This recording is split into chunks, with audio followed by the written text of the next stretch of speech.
মোহাম্মদ মাসুদ হিলালী, সাবেক সংসদ সদস্য, সাধারণ সম্পাদক, কিশোরগঞ্জ জেলা কমিটি। বিসমিল্লাহির রহমানির রহিম। আসসালামু আলাইকুম। দেশের এই ক্রান্তি লগ্নে দেশ নেত্রী বেগম খালেদা জিয়ার খুবই সংকটময় মুহূর্তে আজকে দুঃখ ভারাক্রান্ত হৃদয়ে দলের বিরুদ্ধে একটা অংশের বিরুদ্ধে আমরা কথা বলতে যাচ্ছি। এটা অত্যন্ত দুঃখজনক এবং বেদনাদায়ক। বাধ্য হয়ে আসছি এই জন্য, এভাবে দল চলে দল টিকবে না। আমাদের দেশ নেত্রী এখন মৃত্যুর সঙ্গে পাঞ্জা লড়ছে, যেখানে আমাদের দরকার ছিল তার জন্য দিন না 24 ঘন্টা দোয়া করা, নামাজ পড়া, রোজা করে তাকে সুস্থ করে তোলা। তা না করে হঠাৎ একটি দল, একটি গোষ্ঠী এ দলকে ধ্বংস করবার জন্য অতীতও করেছে, এখনো করছে। তাই আমি আমার দলের চেয়ারপারসন বেগম খালেদা জিয়ার আশুর মুক্তি এবং তার বিকল্প জনাব তারেক রহমান সাহেবের দেশে যাতে আসতে পারে, এই শুভ দোয়া করে আমি আপনাদের কাছে আমাদের সংক্ষিপ্ত বক্তব্য পেশ করছি। আদাব। আপনারা নিশ্চয়ই অবগত আছেন 2026 সালের ফেব্রুয়ারি মাসে ত্রয়োদশ জাতীয় সংসদ নির্বাচনকে সামনে রেখে আমাদের বৃহৎ গণতান্ত্রিক জনপ্রিয় রাজনৈতিক দল বাংলাদেশ জাতীয়তাবাদী দল 2 দফায় নিজ দলীয় সংসদ সদস্য সংসদ প্রার্থী মনোনয়ন দিয়েছে। তৎমধ্যে দ্বিতীয় দফায় কিশোরগঞ্জের সবচেয়ে গুরুত্বপূর্ণ সংসদে আসন কিশোরগঞ্জ 1, কিশোরগঞ্জ সদর হোসেনপুর আসনের মনোনয়ন ঘোষণা করা হয়। প্রিয় সাংবাদিক বৃন্দ, আপনারা আরো অবগত আছেন যে দক্ষিণ এশিয়ায় বর্ষিয়ান জনপ্রিয় নেত্রী, মাদার অব ডেমোক্রেসি দেশনেত্রী বেগম খালেদা জিয়া ভীষণ অসুস্থ। তার জীবন মৃত্যুর সন্ধিক্ষণে এই সময়ে যখন বাংলাদেশের আপামর জনগণ তার সুস্থতার জন্য দোয়া করছেন এবং বিএনপির সকল পর্যায়ের নেতাকর্মী ও শুভাকাঙ্ক্ষীরা তার যখন আবেগ উৎকণ্ঠার দিন কাটাচ্ছে, ঠিক সেই মুহূর্তে জনগণের প্রত্যাশাকে পাশ কাটিয়ে একটি গভীর সংযুক্ত অংশ হিসেবে কিশোরগঞ্জ 1 আসনে বিতর্কিত একজনকে নমিনেশন প্রদান করা হয়েছে। প্রিয় সাংবাদিক বৃন্দ, আপনারা এও জানেন কিশোরগঞ্জ 1 আসনে অর্ধ ডজন দলের নিবেদিত কর্মী ও যোগ্যতার নেতৃবৃন্দ মনোনয়নের প্রত্যাশী ছিল।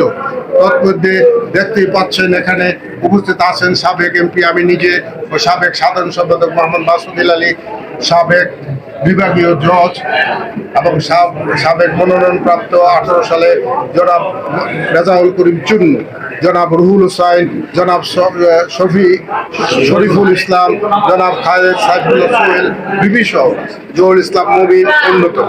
এছাড়াও যোগ্য প্রার্থী আছেন ওলিউল্লাহ রাব্বানী ও ব্যারিস্টার আতিকুর রহমান। প্রিয় সাংবাদিক বৃন্দ, জেলা সদরে অর্থাৎ কিশোরগঞ্জ 1 আসনে এমনিতেই একটি গুরুত্বপূর্ণ আসন। তার উপরে স্বাধীনতার উত্তর 54 বছরের স্বাধীনতা সংগ্রামে অস্থায়ী রাষ্ট্রপতি মরহুম সৈয়দ নজরুল ইসলাম সাহেব থেকে এখানে মরহুম আশরাফুদ্দিন মাস্টার সাহেব, মরহুম ডক্টর ফজলুল করিম সাহেব, যিনি এই দলের কিশোরগঞ্জের প্রতিষ্ঠাতা, আর অ্যাডভোকেট ফজলুর রহমান এমপি, জনাব আলমগীর হোসেন মরহুম এমপি, আতাউর রহমান খান এমপি, সৈয়দ আশরাফুল ইসলাম মরহুম এমপি এবং তার বোন সৈয়দা জাকিয়া নূর লিপি এই সময়ে এই আসনে সংসদীয় আসনে এমপি হিসেবে দায়িত্ব পালন করলেও তাদের হাত ধরে কোনো কাঙ্ক্ষিত উন্নয়ন পায়নি আমাদের প্রিয় কিশোরগঞ্জ হোসেনপুরবাসী। প্রত্যাশী ছিল মানুষের কল্যাণে অপর মানুষের দুঃখ দুর্দশা লাঘবের। সবাই আমরা সবার মতামত শ্রদ্ধার সম্মানে গ্রহণ করে সকল ক্ষেত্রে একজন সুযোগ্য উদাহরণযোগ্য নতুন আঙ্গিকে সাজাতে একজন সুযোগ্য প্রার্থী কিশোরগঞ্জ হোসেনপুরবাসীকে সেবাদান করবে।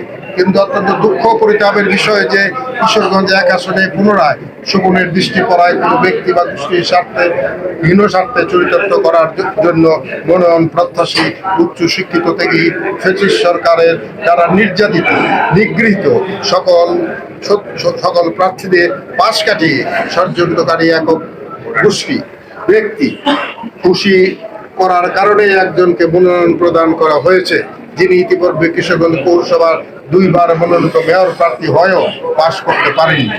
এবং যার বিরুদ্ধে স্বৈরাচার সরকারের সঙ্গে আঘাত থাকার তার বিরুদ্ধে একটি মামলা ও মোকদ্দমা হয়নি। বিগত 16 বছরে পুলিশের লাঠির আঘাতে কিংবা একটি আসরও পড়েনি। যার বিরুদ্ধে রয়েছে স্বৈরাচারী দোষর হিসাবে অটের অভিযোগ, যা হয়তো আপনারা সকলেই জানেন। সুতরাং এমন ব্যক্তিকে মনোনয়ন দেয় আমরা উপস্থিত সকল নেতৃবৃন্দ, সকল মনোনয়ন প্রত্যাশী সহ কিশোরগঞ্জ হোসেনপুরের তৃণমূলের নেতা কর্মী, শুভাকাঙ্ক্ষী ও সাধারণ মানুষের দৃঢ়ভাবে প্রদত্ত এইরূপ সদ্য বিএনপির সাধারণ সম্পাদক নির্বাচিত হওয়া এবং অন্যের কাঁধে ভর করে অন্যের স্বার্থে রক্ষা করার জন্য এই মাজহারুল ইসলাম দেশ, দল এবং এলাকা তথা জনস্বার্থে বাতিল করে মনোনয়ন প্রার্থীদের মধ্য থেকে জনসমর্থিত, সুশিক্ষিত, জনবান্ধব, জনপ্রিয় এবং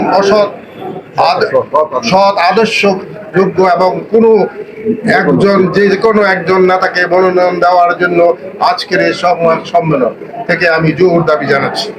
অন্যথায় কিশোরগঞ্জ হোসেনপুরের জাগ্রত জনতা তাদের প্রাণের মানুষ ও ভালোবাসার যোগ্য প্রার্থীকে ঠিক করে মহান জাতীয় সংসদে পাঠাবে ইনশাআল্লাহ। প্রিয় সাংবাদিক বৃন্দ, আপনারা রাষ্ট্রের চতুর্থ স্তম্ভ, কলম সৈনিক। আমাদের দৃঢ় বিশ্বাস কিশোরগঞ্জ হোসেনপুরের বাস্তব চিত্র আপনাদের লিখনির মাধ্যমে আমাদের প্রিয় প্রিন্ট ও ইলেকট্রনিক মিডিয়া তুলে ধরে কিশোরগঞ্জের ও হোসেনপুরের আপামর জনসাধারণের স্বার্থকে এগিয়ে নেবে। মহান আল্লাহ তাআলা আমাদের ও আপনাদের তথা সকলের সহায় হোক।